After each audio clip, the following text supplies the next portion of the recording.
আমরা চাই তাওহীদের উপর কায়েম থাকার অধিকার, আমরা চাই সুন্নাতের উপর কায়েম থাকার অধিকার। আমরা বস্তা পচা গণতন্ত্রের মধ্যে ডুবে যাওয়ার অধিকার চাই না। বিষয়টা হচ্ছে এমনই যেন তারা শিরকের মাধ্যম দিয়ে তাওহীদ কায়েম করতে চান। আল্লাহ রাসূল যেটা বলে গিয়েছেন, ওয়াকুলিল হাক্কু মির রাব্বিকুম, সত্য আসে শুধুমাত্র কার পক্ষ থেকে? শুধুমাত্র আল্লাহর পক্ষ থেকে। আল্লাহ ছাড়া কারো পক্ষ থেকে সত্য আসে না। পৃথিবীর সমস্ত মানুষ যদি বলে যে সুদ হালাল, আল্লাহর বিধান যদি হারাম বলে, আমরা কোনটা গ্রহণ করব? জনগণের বিধান গ্রহণ করবো নাকি আল্লাহর বিধান? গণতন্ত্র মানেই জনগণের তন্ত্র। এখানে আল্লাহর তন্ত্রের কোনো জায়গা নেই। এখানে আল্লাহর তন্ত্রের কোনো জায়গা নেই। ইসলামের যে নির্বাচন ব্যবস্থা, ইসলামের শাসন ব্যবস্থা, তার সাথে গণতন্ত্রের কোনো সম্পর্ক নেই। আজকে অনেক ভাই, অনেক মুরব্বী আমাদের আছেন যারা মনে করেন বর্তমান যুগে আমাদের উপায় নেই।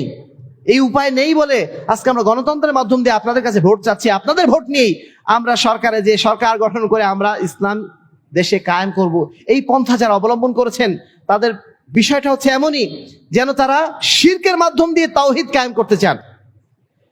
পচা ড্রেনেজে কখনো সেখানে স্বচ্ছ পানি নিয়ে আসা সম্ভব? আপনাকে অবশ্যই স্বচ্ছ পানিতে নেমেই স্বচ্ছ পানির স্বপ্ন দেখাতে হবে। ড্রেনে নেমে আপনি স্বচ্ছ পানির স্বপ্ন দেখাতে পারেন না। যারা এই কাজগুলো করছেন তারা হয়তো না বুঝেই করছেন অথবা নিরুপায় হয়ে করছেন। যেভাবেই হোক না কেন, আমরা যারা সাধারণ মানুষ, আমরা তো আমাদের ঈমানকে হারাতে পারি না।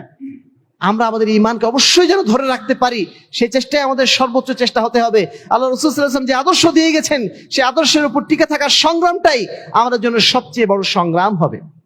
3 নম্বর হচ্ছে যাবতীয় বাতিল থেকে নিজেদেরকে আমাদের রক্ষা করতে হবে, আত্মরক্ষা করতে হবে। যেটা আগেই বলেছি, চারিদিকে ফিতনার সাগর।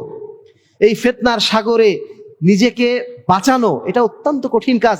2 দিন পরেই নির্বাচনের জোয়ার আসবে, আমার আপনার বাড়িতে এসে ভোট চাওয়া হবে, অনেক ধরনের অনেক ভাষা ব্যবহার করা হবে।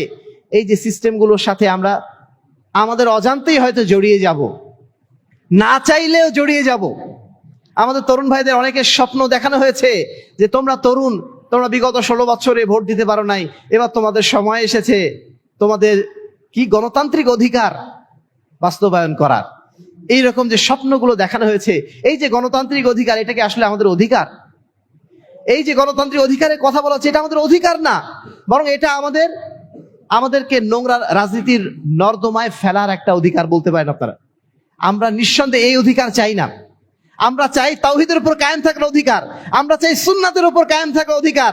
আমরা বস্তা পচা গণতন্ত্রের মধ্যে ডুবে যাওয়ার অধিকার চাই না।